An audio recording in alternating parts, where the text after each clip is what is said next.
Blindness blind sir complete हो गया था सर। क्वेश्चन आंसर आपने दिया था कि खुद से करके आना है, ये होमवर्क था सर। अच्छा, तो आज हम लोग मर्चेंट ऑफ वेनिस करते हैं आज। मैंने इसमें क्या डाला है, एक मिनट।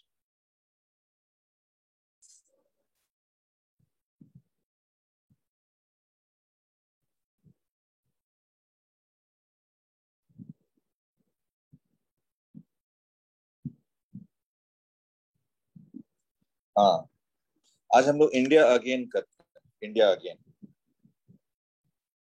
ऐसे सेक्शन सर। हाँ, ऐसे section. This is the first very nice story, ऐसे section.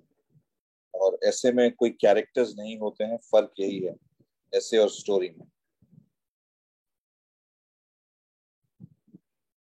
Ravi has joined, Ravi very. Suraj Kumar, अरे सूरज, सूरज, सूरज, Yes, sir. would you mind putting your ID and your roll number? I can't see that. Sir, 27, sir. नहीं तो verbally आप नहीं ना बोलते हो, आपका वो आइडेंटिटी है। मैं कैसे मानूं कि आप सिमिज के स्टूडेंट हो कि कहीं बाहर का कोई व्यक्ति कोई घुस गया, अगर आपको अपना रोल नंबर और ये नहीं पता है तो, उसमें डाला नहीं आपने तो। सर अपडेट कर देंगे sir.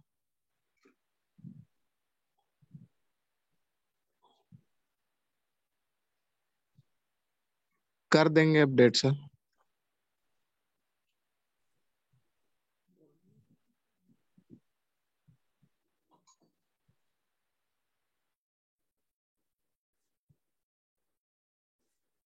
Yes, Raj. I'm just allowing people in, and after that we will go to India again. पहला जो ऐसे सेक्शन में है, और I would just like to remind you all कि जो ऐसे और स्टोरी सेक्शन में जो फर्क है वो एक ही चीज का होता है कि ऐसे does not have characters like Nunes, Marina Sarote। आपको कैरेक्टर्स नहीं मिलेंगे, वो किसी टॉपिक पे या किसी जो सिचुएशन पे या कोई प्रैक्टिसेस या कस्टम उस पे होता है एक ऐसे। There may be names, एक दो नाम जरूर होंगे, लेकिन वो कैरेक्टर के रूप में अक्सर नहीं होते।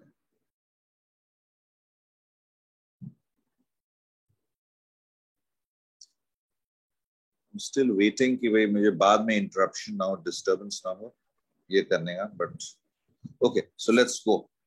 I'm taking I'm going to begin sharing my screen with you very shortly, and we will do India again.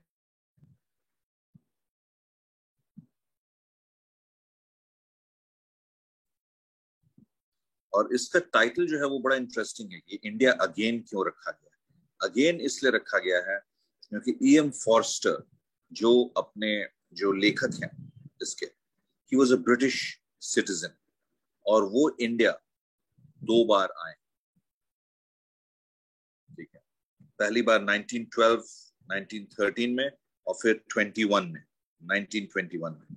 तो वो अगेन लिखने का उनका यही मतलब है कि एक बार पहली बार आए थे और फिर India again, he visited India again. So that is why he has written, or that the topic is India again, or rather not the topic but the heading of the story. तो वो आप लोग को समझना चाहिए कि why he has written India again, because that was his the second visit. और वो दोनों विजिट में क्या फर्क है, क्या कल्चरली उनको देखने को मिला फर्क, या कस्टम्स में कुछ बदलाव दिखा उनको, तो उसके बारे में उन्होंने वर्णन किया है in this particular. Like for example in the first visit उन्होंने देखा कि there were very few ladies on the streets. अपना काम करने के लिए सब लोग ही बाहर थे, औरतें घर में रहती थी। फिर पर्दा सिस्टम पे भी उन्होंने कमेंट किया है कि पहले विजिट पे बहुत सारी औरतें पर्दा सिस्टम फॉलो करती थी, लेकिन जब दूसरे विजिट में आए तो उनको कम दिखी. Even there were educated women who did not adhere या did not follow the parda system. So he has commented on that. Let me begin sharing this screen now. Rukhsar is absent today. And Anand is also absent.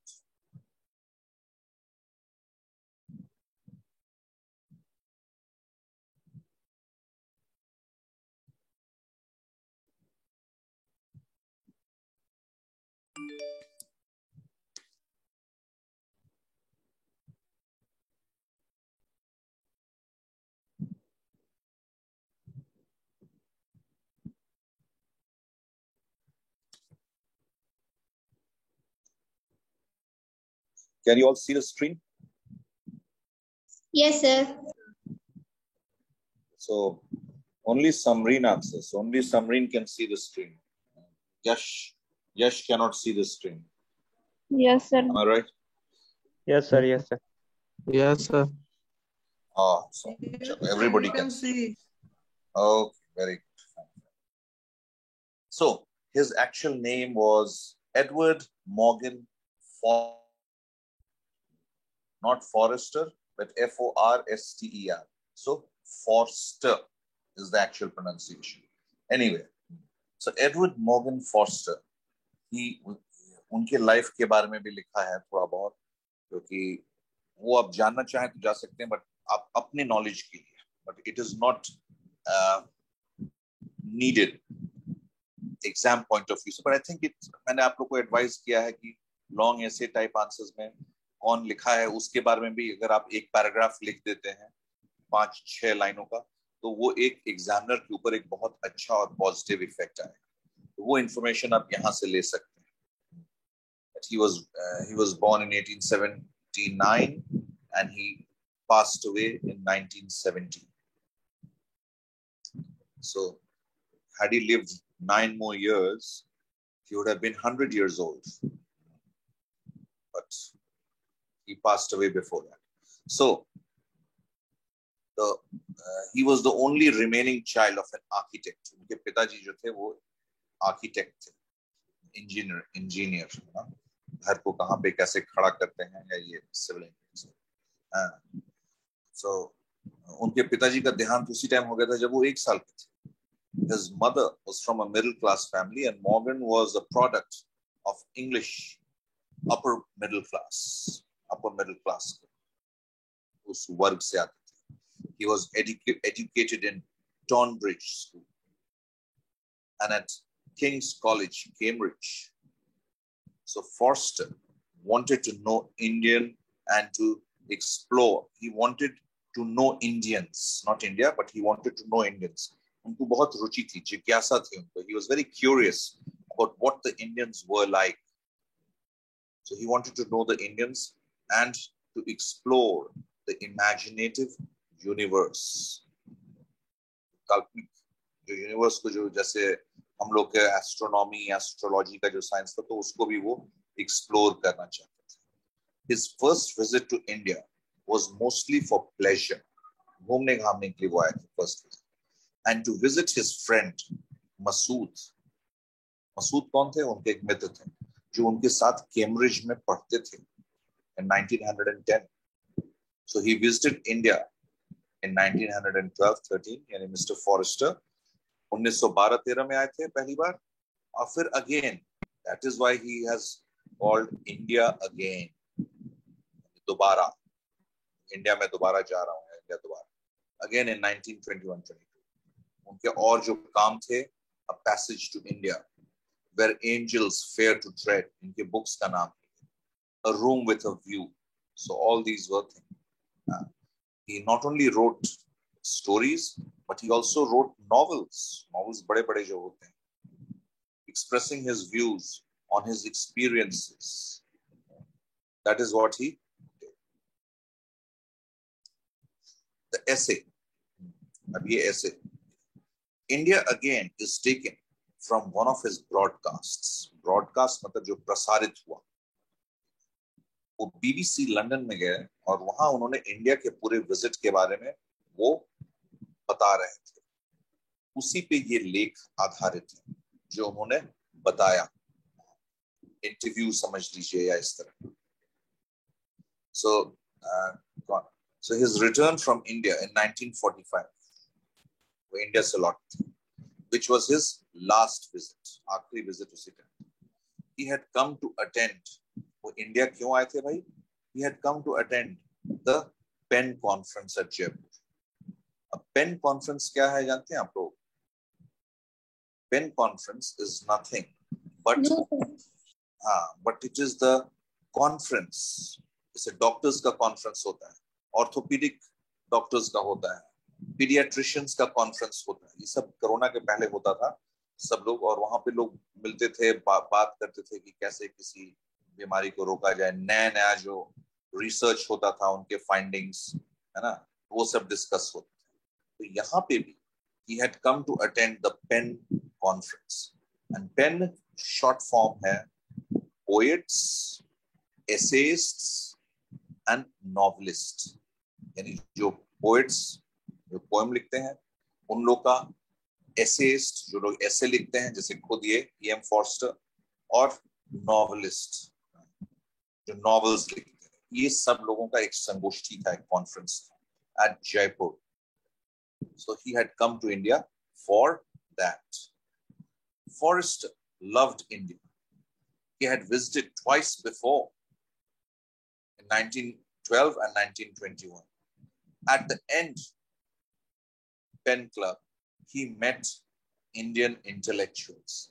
The PEN Club मतलब एक संगोष्ठी जहाँ पे हुआ था, तो जो वो जब खत्म हो गया 2 दिन या 3 दिन, जिसका भी जितने दिन का था वहां पे कॉन्फ्रेंस, उसके बाद उसके पश्चात he met Indian intellectuals, क्योंकि जितने वहां पे आए थे इंडियंस वो पढ़े लिखे वर्ग के थे, इसलिए उनको इंटेलेक्चुअल्स ये कहा गया है, इंटेलेक्चुअल्स है ना, यानी वो समाज के ऊपर वाले वर्ग के थे, जो पढ़े लिखे, वेल एजुकेटेड और इस तरह के लोग थे। वहां पे वो उन लोग से मिलते हैं, सब लोग से, and he was surprised at their interest in politics more than artistic, social or economic problems. तो बातचीत में उनको बड़ा ताजुब हुआ। इस चीज का ताजुब हुआ कि भाई यहाँ तो सब लोग राजनीति के बारे में ही बात कर रहे हैं, इकोनॉमिक स्टेटस या आर्थिक स्थिति इंडिया की क्या है, या आर्टिस्टिक आर्ट्स कला के बारे में क्या है, या सामाजिक स्थिति, वो सब के बारे में लोग नहीं बोल रहे थे। जिससे मिले वो बुद्धिजीवी वर्ग, इंटेलेक्चुअल्स थे, everybody was talking about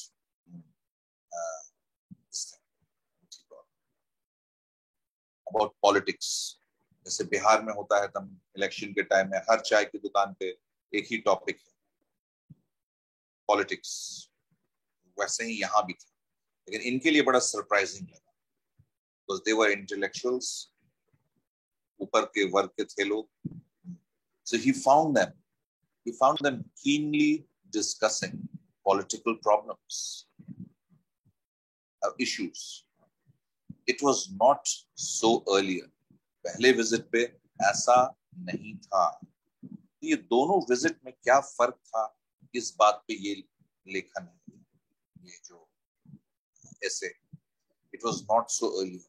When he tried to speak on the agenda of the club, no one paid attention, as politics was of utmost importance at that time.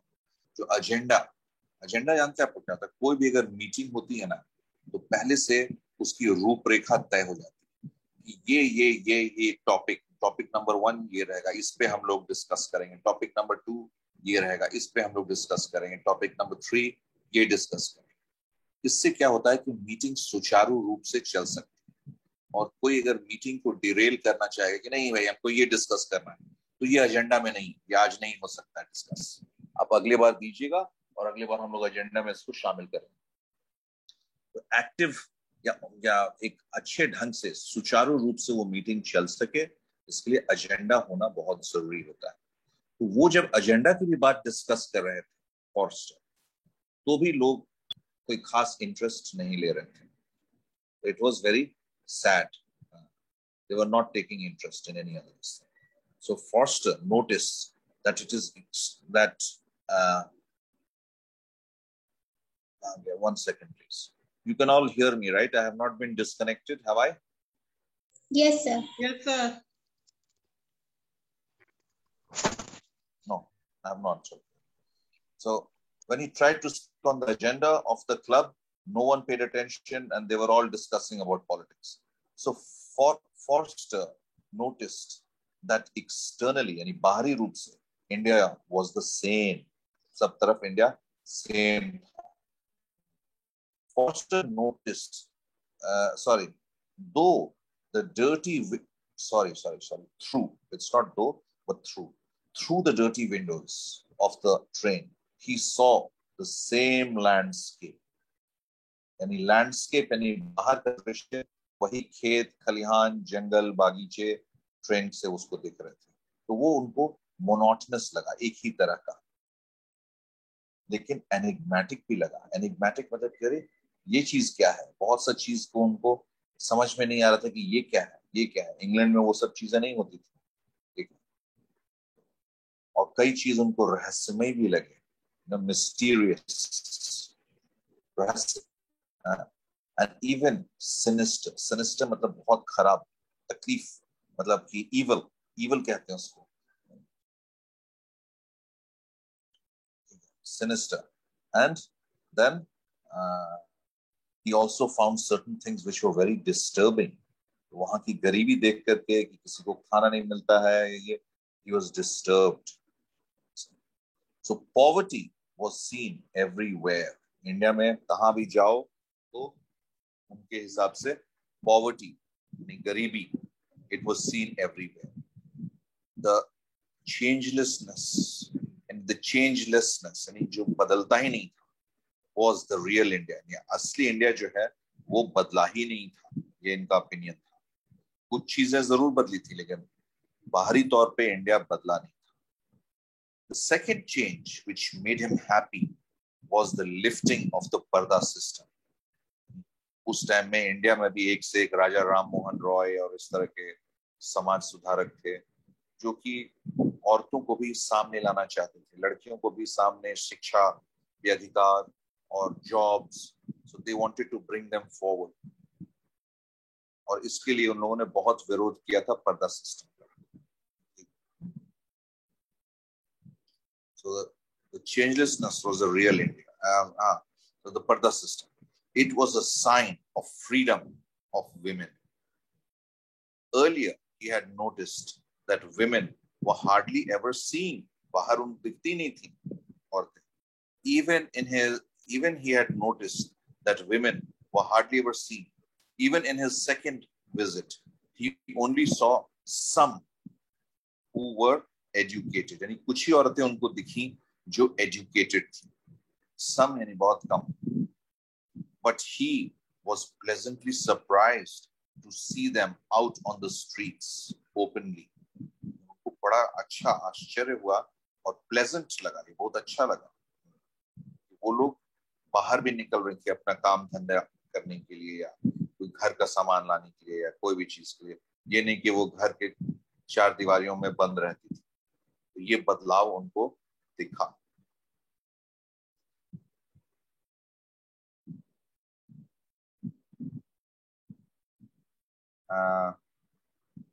Where were we? Yes, even in a second visit, he only saw some of them who were educated, but he was pleasantly surprised to see them out on the streets open. At some conferences, कुछ conference में जहां वो गए थे, they outnumbered the men. आदमियों से ज्यादा संख्या महिलाओं की थी. देख करके उनको बहुत अच्छा लगा कि India is changing and changing for the better. अच्छे के लिए. According to Forster, until gender justice is ensured, यानी मेल और फीमेल को एक इक्वालिटी में नहीं तोला जाएगा, बराबरी का हिस्सा नहीं दिया जाएगा, then Indian nationhood and freedom is a distant dream. ये एक सपना ही रह जाए, वो भी बहुत दूर का सपना।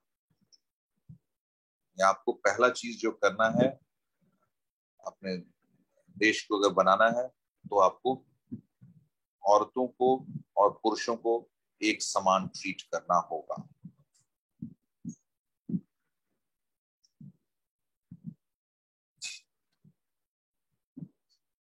एंड देन एक और चेंज उन्होंने देखा।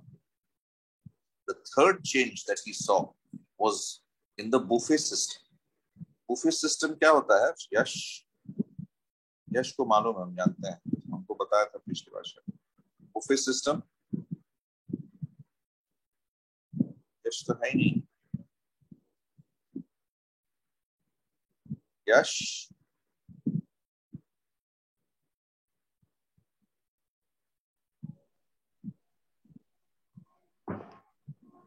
सर अब बुफे आया है। शायद साउंड वाला कुछ होता है।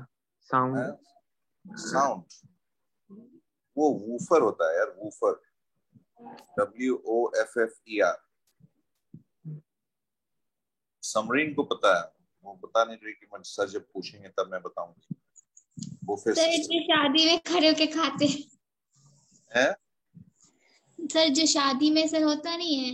हाँ, सही बात। कोई शादी या कोई पार्टी में वहां पे टेबल कुर्सी भी हो सकता है, लेकिन आपको अपने खाने में खुद परोसना होता है।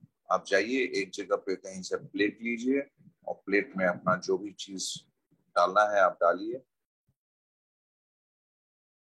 करते करते खड़े खड़े लोग खाना खाते हैं, तो ये बुफे सिस्टम। जबकि हम लोग का इंडिया में जो ट्रेडिशनल गाँव में अभी भी कहीं है कि भाई नीचे दरी बिछ गया, उस पर बैठिए पालथी मार के, और फिर वहां पे पत्ता लगता है, दोना लगता है, और उसी पे एक बंदा बाल्टी में अपना चावल है तो दाल है तो ये है, वो सब अपना डालते हुए चला जाए। That is the tradition. खाया जाता है सर टेबल, सर टेबल और चेयर सर। हाँ क्या? अच्छा हाँ, नहीं तो अब वो चेंज आया ना।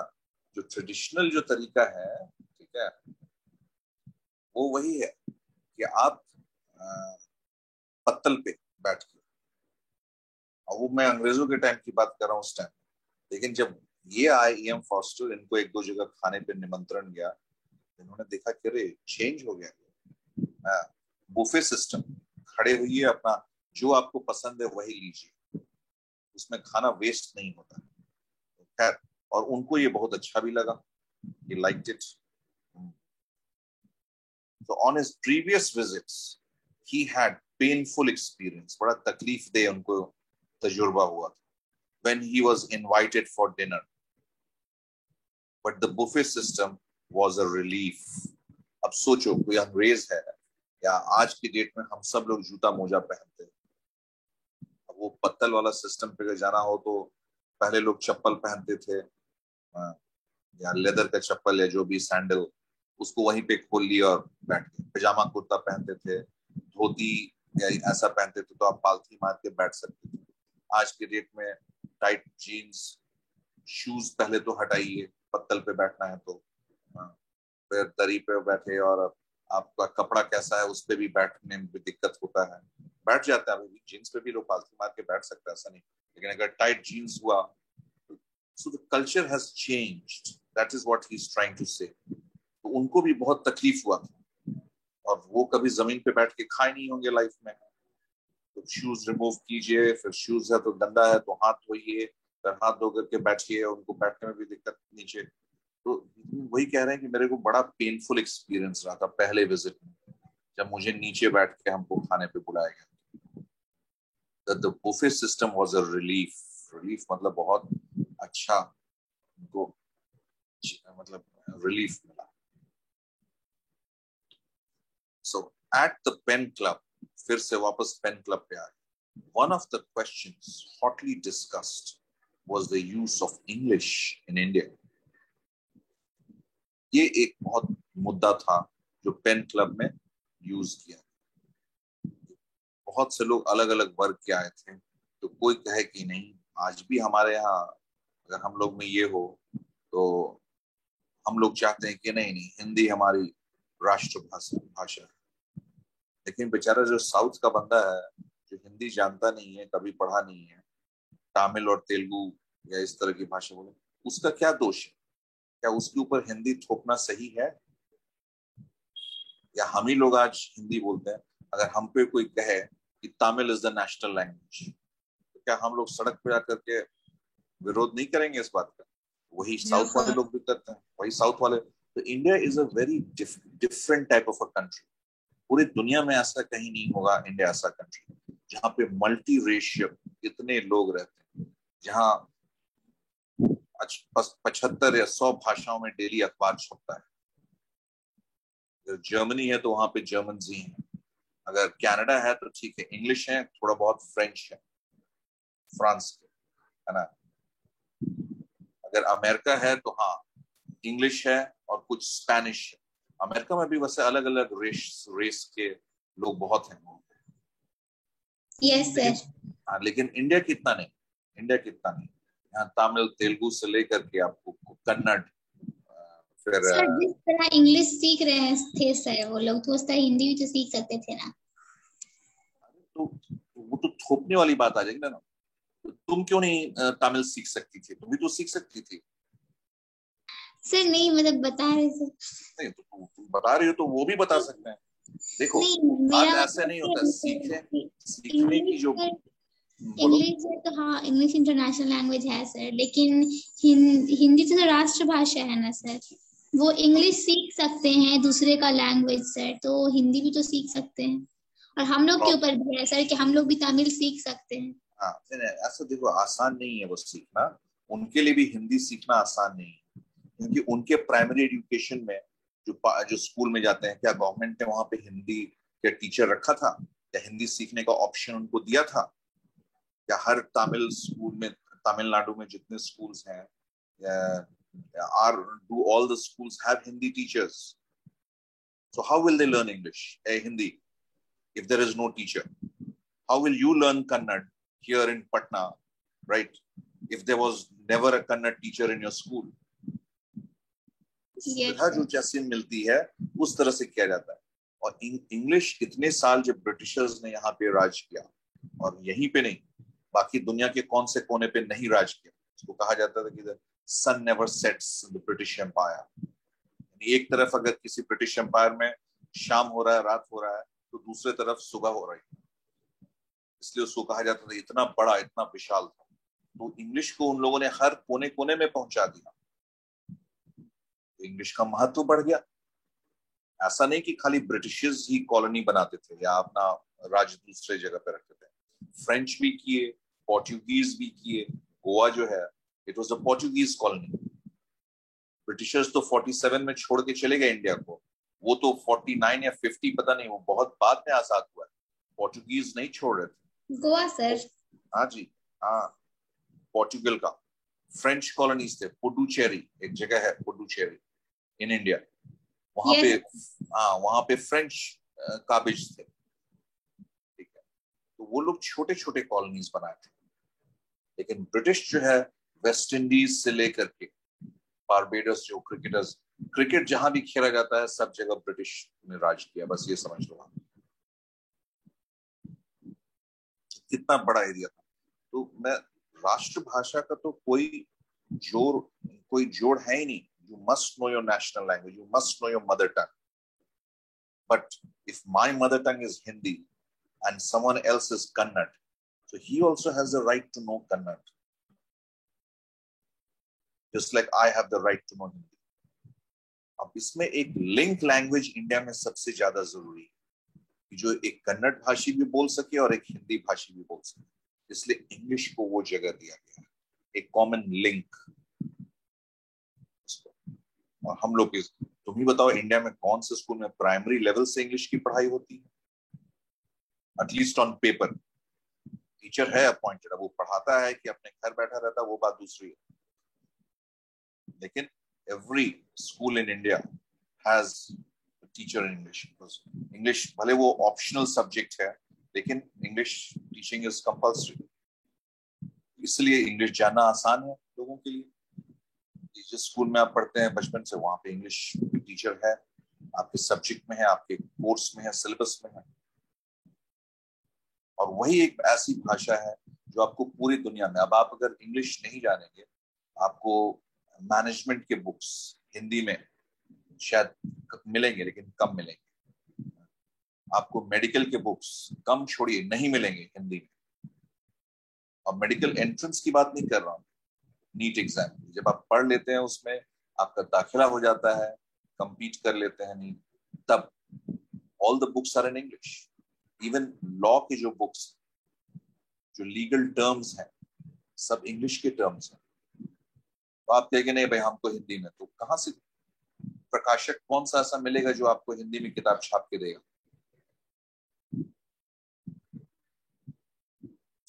और अगर जो कोई चीज अगर आप नहीं जानिएगा तो आप कितने डिसएडवांटेज में होइएगा। इसलिए उस चीज को जानने में ही फायदा है, आपके लिए भी और दुनिया के लिए। अब आप ही सोचो, अगर इंडिया का एक नेशनल क्रिकेट टीम है and you have Ashwin from the south, you have what you call Shubman Gill और समथिंग जो उसका नाम है, from Punjab, and you have somebody from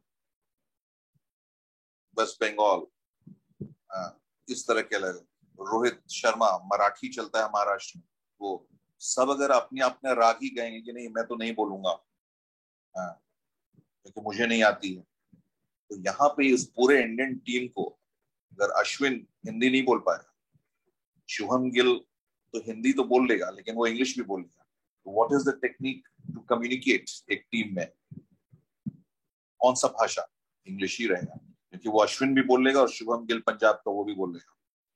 Yes, That sir. that is why the importance is very high in India. और चाहे हम जितनी भी कोशिश करें या इसके प्रति द्वेष या विदेशी लैंग्वेज, लेकिन हमारा हित as a student, our interest lies in knowing English. Because if you want to go for higher studies, you don't have any alternative other than English. नहीं है, किताब ही नहीं मिलेगा आपको। So anyway, तो यहाँ पे भी वही डिस्कशन हो रहा था कि अलग अलग लोग अलग अलग जगह के वहां पे राइटर्स लोग मिले पेन क्लब में, and one of the questions hotly discussed, पूरा गर्मा गर्मी के साथ, was the use of English in India. Those from the north, जो नॉर्थ यानी कौन सा डायरेक्शन है, उत्तर इंडिया में जो हम लोग का है, उत्तर north India, Punjab, Delhi, even Bihar, UP, North India. Those from the north, they had Hindi or Urdu. They preferred Hindi or Urdu. From Bengal, people preferred Bengali. But writers from the south preferred English. Majority of the people Foster met, जिनसे Foster की मुलाकात हुई, they spoke English. Foster's last visit to India came to a sudden end. अचानक वो end हुआ, and he was back in London in December midnight. To Foster, it was not like his arrival at Delhi. उतना अच्छा नहीं था। India आए थे तो वो बहुत उत्साहित थे, so उतना अच्छा वापस जब लंदन गए तो उतना बढ़िया नहीं था उनका arrival. Hence the author attempted elaborate, यानी उसको और बड़ा करना और विस्तार पूर्वक करना, to elaborate the Indian life in its various true colors. असली रंग है भारत का, वो उसको उन्होंने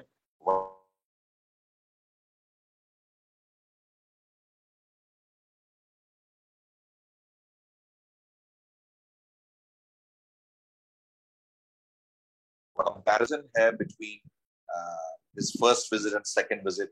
इंडिया में क्या क्या कंडीशंस चेंज किए थे, वो ही मेन चीज था उन्होंने दिखाया. About languages, about buffet system, about parda system, and yes, and about women empowerment rather. और लोगों का जो औरतों का जो लोगों की जिंदगी में औरतों का भागीदारी, वो देखा. तो पहले विजिट में बहुत कम लोग दिखे. सेकेंड विजिट में he saw many women. In fact, कुछ कॉन्फ्रेंसेस में तो औरतें संख्या में ज्यादा थी. So these were the. Any questions? Yash has a question. हाथ उठा रहा था पहले भी. Yes, Yash. Yash Raj. No, sir. No question. Yash, please ask me a question, and I want you to ask me a question next time, perhaps. So that brings us to the end of this particular essay. The Pen Club, remember it? Yes. Sir, he was second coming is 1921. फिर से बोलो question. Sir, his second coming is 1921 to attend Yes. his Pen Club, sir. Yes. And 1945 he also come to attend Pen Conference. See, I think he has probably visited India thrice. Yes, and 1945, just before independence, also he visited. So he has visited India in 1912, 1921, and 1945. So no wonder he is spelling out all the changes and all the 3 visits that he has seen. Okay, sir.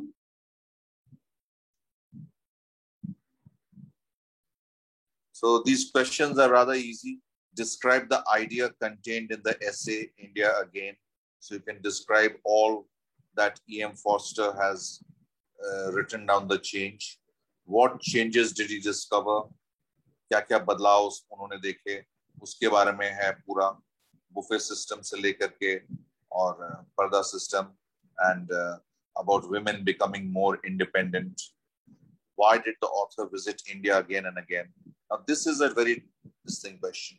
Why did he? Because he loved the people of India and he liked the Indian way of life. He was curious. He was curious to know how the Indians functioned in the day-to-day life. And it was very different from the life in England.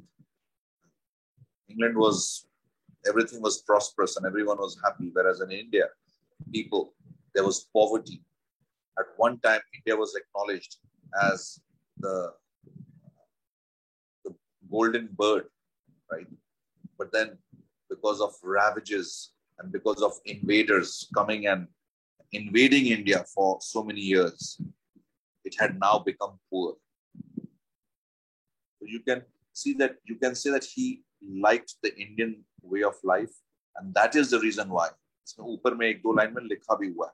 He was very curious and very fond of the Indian way of life. And then summarize the essay, India Again. So you can summarize that. Right. So that brings us to the end of today's lesson. And we will next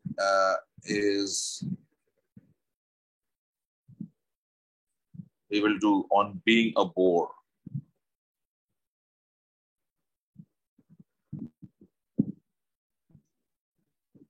Okay? So I'm letting you all go. Okay. Samreen?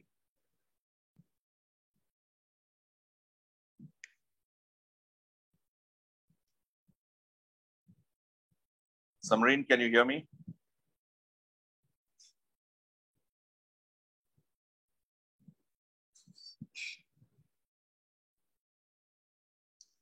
Okay, Samreen, can you hear me? Please send the details. Okay, I'm letting you all go. Thank you.